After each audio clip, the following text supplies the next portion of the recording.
This time on building terminology, the Cripple Rafter. The Cripple Rafter, or sometimes called a Cripple Creeper, is a rafter connecting a hip to the valley.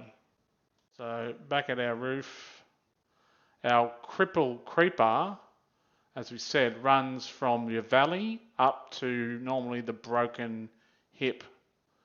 Okay, so instead of running to the ridge or running to the plate, this one runs from a valley to a hip, and that's our Cripple Creeper. If you like this video, please hit the like button and subscribe to my YouTube channel. And you can also follow me on Facebook.